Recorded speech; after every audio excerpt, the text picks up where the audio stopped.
चरित अति पावन, मधुर सरस अरु अति मन भावन।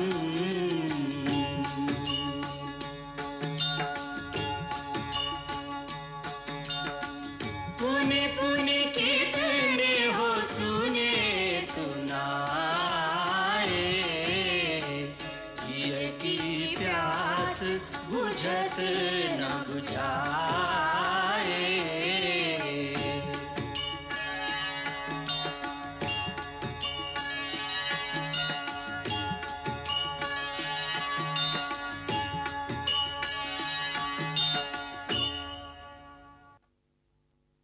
सारद शेष महेश विधि,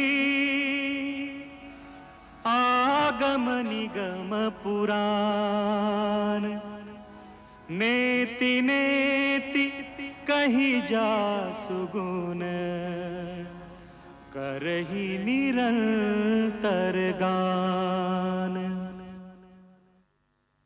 गोस्वामी तुलसीदास ने जब रामायण अपनी प्रादेशिक भाषा अवधी में लिखी तो उस पर बहुत विवाद हुआ, परंतु गोस्वामी जी ने अपना फैसला नहीं बदला, क्योंकि उन्हें इस बात का विश्वास था कि रामायण की कहानी आम इंसानों तक पहुंचनी चाहिए, ताकि उसमें जो कर्तव्य, त्याग और प्रेम के आदर्श दिखाए गए हैं, जो ह्यूमन बिहेवियर के आइडियल्स हैं, उनसे एक आम इंसान भी अपने जीवन का मार्गदर्शन पा सके, उसे जिंदगी का सही रास्ता मिल सके। रामायण एक धार्मिक ग्रंथ होने के अलावा एक सांस्कृतिक दस्तावेज है, एक ऐसा कल्चरल डॉक्यूमेंट है जो रंग, नस्ल, मुल्क और जाति की सीमाओं को पार करके आम इंसानों के दिलों पर इतना गहरा असर डालती है कि हर आदमी अपनी रोजमर्रा की जिंदगी में उसकी शिक्षा और तालीम से फायदा उठा सकता है। यही कारण है कि संसार की करीब करीब हर भाषा में इसका अनुवाद हो चुका है। जर्मनी, फ्रांस, इंग्लैंड, रूस, चीन, ईरान, थाईलैंड, इंडोनेशिया आदि देशों में रामायण को उतने आदर मिला है जितना भारत में। रूस में पिछले कई सालों से रामायण का नाटक स्टेज पर खेला जा रहा है। उधर इंडोनेशिया में रामायण वहां की लोक कथा, वहां के फोक आर्ट का एक इंपॉर्टेंट सब्जेक्ट है, बल्कि प्रमुख विषय है। उसका कारण है कि भारत ने दूसरों की धरती पर कब्जा करने के लिए कभी सेनाएं नहीं भेजी, फौजें नहीं भेजी। हमेशा भारत से गए शांति और दोस्ती के दूत, messengers of peace and love, जिन्होंने उनकी धरती पर नहीं, उनके दिलों पर कब्जा कर लिया। उन दूतों के साथ गई भारत के वीरों की कहानियां, उनके एपिक्स, रामायण जैसे महाकाव्य। उसका असर कितना गहरा था, इसका जिक्र करते हुए पंडित जवाहरलाल नेहरू ने अपनी पुस्तक में फ्रांस के एक हिस्टोरियन, एक इतिहासकार मिशेलेट के विचार इस प्रकार उद्धृत किए हैं। जिसे जीवन की अनुभूतियों की प्यास हो, वो इस महाकाव्य रूपी सरोवर के जल से अपनी प्यास बुझाए, जो सागर से भी विशाल है, जिसमें सूर्य का प्रकाश है, जिसमें एक निरंतर शांति, एक अनंत मिठास है। सबसे पहले महर्षि वाल्मीकि ने संस्कृत भाषा में रामायण की रचना की।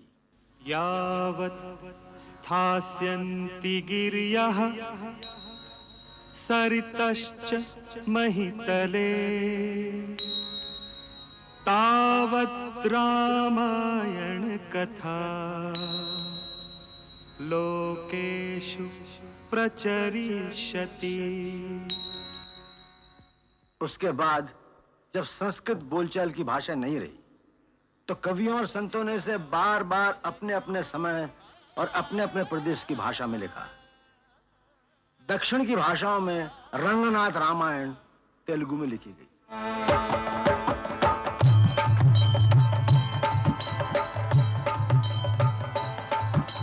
मादेवु गमलाक्षु मम्मेलु देवु, मादेवु गमलाक्षु मम्मेलु देवु, नादी नारायणु नखिल लोकेषु, नादी नारायणु नखिल अखिल लोकेषु।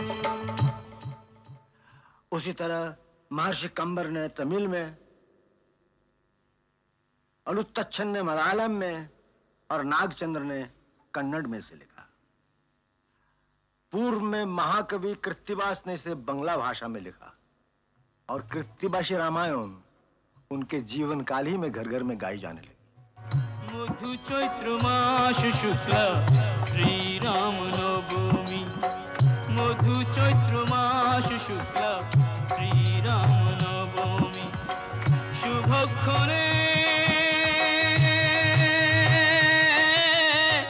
भूमिष्ठ हलेन जगत स्वामी, मधु चैत्र मास शुक्ला श्री राम नवमी, मधु चैत्र मास शुक्ला श्री राम नवमी।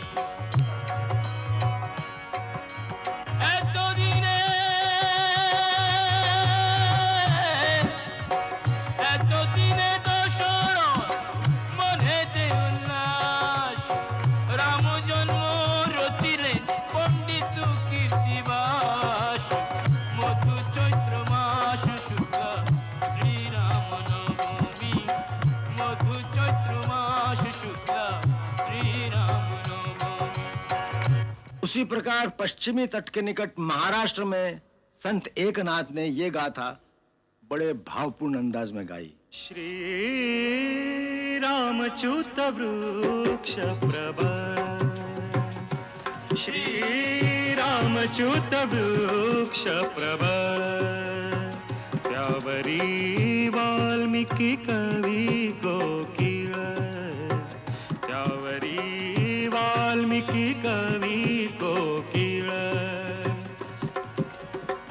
नारद वसंते कुटली कीळ, नारद वसंते कुटली कीळ, मधुराक्षरी सरळ आलाप केला, श्री रामच्युत वृक्ष प्रवर, श्री रामच्युत वृक्ष प्रवर। जैसा कि मैंने पहले कहा था, उत्तर में गोस्वामी तुलसीदास जी ने इसे अवधि में लिखा। सब जानत प्रभु प्रभुता सोई, तदपि कहे बिनु रहन कोई, तदपि कहे बिनु रहन कोई। सीताराम चरित अति पावन, सीताराम चरित अति पावन, मधुर सरस अरु अति मन भावन, मधुर सरस अरु अति मन भावन। रामायण की कहानी इंसान के दिल में इस विश्वास, इस यकीन, इस फेथ को मजबूत करती है कि जब कभी जुल्म की ताकतें यानी ऑटोक्रेटिक पावर्स मानवता और इंसानियत को अपने पैरों तले कुचलने की कोशिश करती है, तो उस वक्त दुनिया में कोई ऐसी ताकत, कोई ऐसी विभूति इंसान के रूप में आती है जो जुल्म की ताकतों और उनके हथियारों का मुकाबला केवल अपनी सच्चाई, आत्मविश्वास और प्यार की भावना से करता है। रामायण की परंपरागत कथा इस बात पर आधारित है कि एक समय जब आतताई शक्तियां रावण के रूप में प्रकट होती है, जो अपनी ताकत के नशे में चूर धरती को अपने पैरों तले रौंदता चला जा रहा है, उस समय धरती, ऋषि, मुनि और देवतागण भगवान विष्णु के पास मदद के लिए जाते हैं और वो उनके पुकार से द्रवित होकर उनकी सहायता का वचन देते हैं। इस कथा से एक इंसान में सच्चाई के रास्ते पर चलने की हिम्मत आती है, क्योंकि उसे विश्वास होता है कि आखिर में हमेशा सच्चाई की जीत होगी और सारे संसार में एक ही नारा गूंजता रहेगा, सत्यमेव जयते, सत्यमेव जयते। शान्ताकारं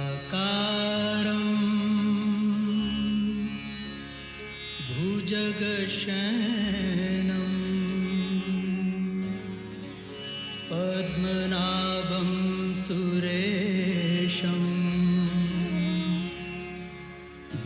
विश्वाधारं गगनसदृशं मेघवर्णं शुभांगम्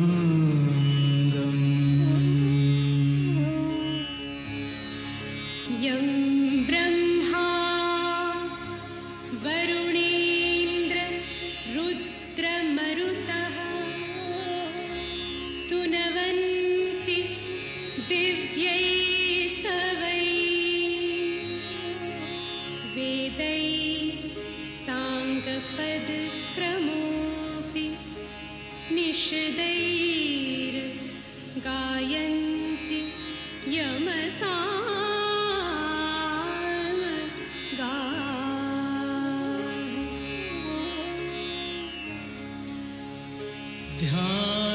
ध्यानावस्थित तद्गतेन मनसा पश्यन्ति यमयोगिनो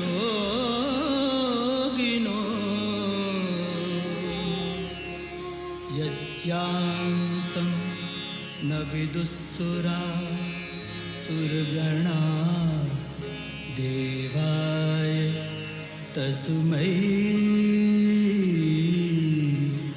नमः।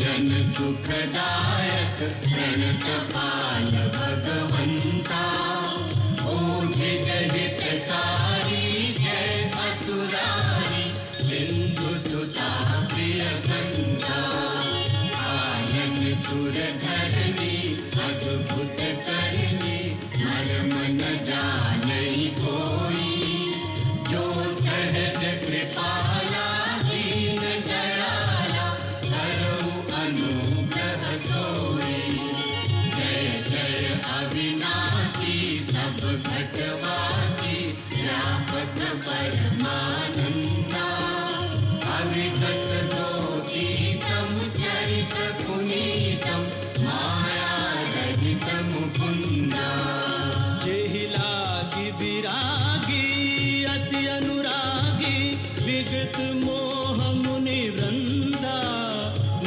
बासर ध्यावहि गुणगण गावहि जयति सच्चिदानंदा जयति सच्चिदानंदा जयति सच्चिदानंदा जयति सच्चिदानंदा।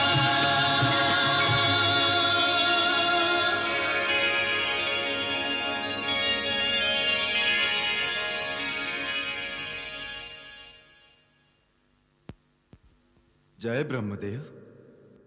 हे सच्चिदानंद, हे सृष्टि पालक, पापी रावण के अत्याचारों से पीड़ित होकर ये पृथ्वी, ऋषि मुनि देवता गंधर्व सब आपकी शरण में आए हैं। इनकी रक्षा कीजिए भगवान, रक्षा कीजिए, रक्षा कीजिए।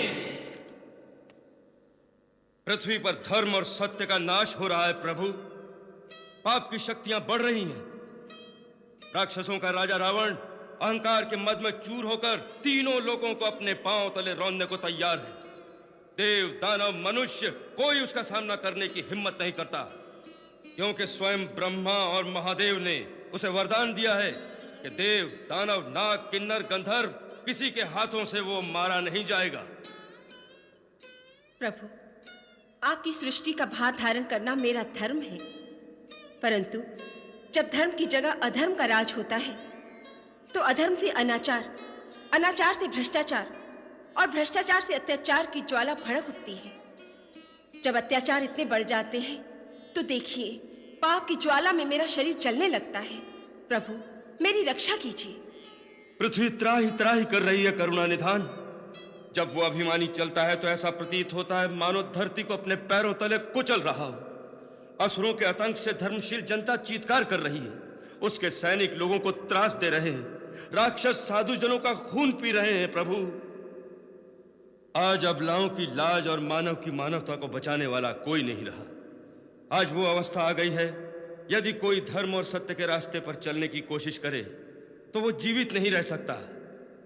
आज हर प्राणी पाप और भ्रष्टाचार के रास्ते पर चलने को विवश किया जा रहा है। जब ऐसी अवस्था आ जाए तो सत्य की रक्षा के लिए किसी महान शक्ति का अवतार लेना आवश्यक हो जाता है। सच्चिदानंद। देवादिदेव प्रणाम। हे सर्वेश्वर, आपने जो कर्म का विधान बनाया है उसके अनुसार जो भी श्रम करेगा, परिश्रम करेगा, तपस्या करेगा, उसे शक्ति अवश्य प्राप्त होगी। उसी विधान को निभाना आपका कर्तव्य है प्रभु।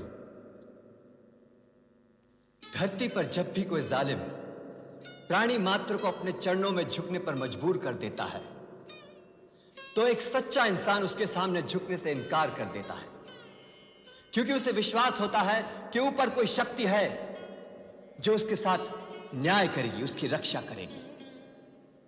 जिस दिन यह विश्वास टूट जाएगा कि अंत में सच्चाई की जीत होती है, उस दिन कोई धर्म के रास्ते पर नहीं चलेगा। समाज बिखर जाएगा, धरती, सूर्य, चंद्रमा अपना अपना रास्ता बदल देंगे, सृष्टि का सारा क्रम अस्त व्यस्त हो जाएगा। देवगुरु बृहस्पति ठीक कहते हैं प्रभु। यही वो समय है जब ईश्वर का अवतार लेना आवश्यक होता है। त्रिपुरारी, पापी के पाप में ही उसके नाश का बीज छुपा रहता है।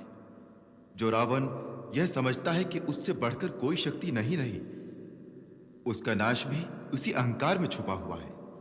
उस अहंकार के कारण उसने वरदान मांगते समय मनुष्य और बानर के हाथों न मरने का वरदान नहीं मांगा था।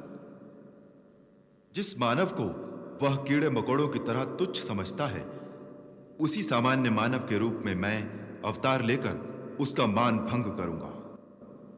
हम अपनी कलाओं सहित अयोध्या नरेश दशरथ के घर में जन्म लेंगे और असुरों के अत्याचारों से पृथ्वी की रक्षा करेंगे, ताकि धरती पर जहां भी लोग सत्य और धर्म का साथ दें, वहां उन्हें एक ही विश्वास हो कि अंत में सच्चाई की जय होगी। सारी सृष्टि में एक ही जय घोष गूंजेगा, सत्यमेव जयते, सत्यमेव जयते, सत्यमेव जयते, सत्यमेव जयते, सत्यमेव जयते, सत्यमेव जयते, सत्यमेव। प्रसीद मम भास्कर दिवाकर नमस्तुभ्यं प्रभाकर नमोस्तुते।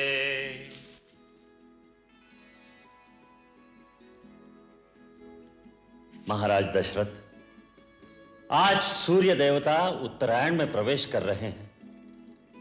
यह बड़ा ही पुनीत मुहूर्त है। इस शुभ मुहूर्त में अपने कुल देवता से जो प्रार्थना करोगे वो अवश्य सफल होगी। गुरुदेव, आपके आशीर्वाद से अपार वैभव, सुख, समृद्धि, कीर्ति सब कुछ है, परंतु एक ही कमी है जो हमें व्याकुल किए रहती है। जिस सूर्यवंश में महाराज इक्ष्वाकु, दिलीप, भगीरथ, रघु, हरिश्चंद्र जैसे परम प्रतापी यशस्वी राजा हुए हैं, क्या वो रघुकुल दशरथ के साथ ही समाप्त हो जाएगा? क्या हमारे बाद पितरों को पानी देने वाला कोई ना होगा?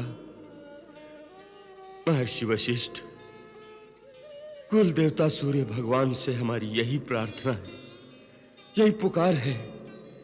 सूर्यवंश का सूर्य दशरथ के साथ ही अस्त ना हो जाए।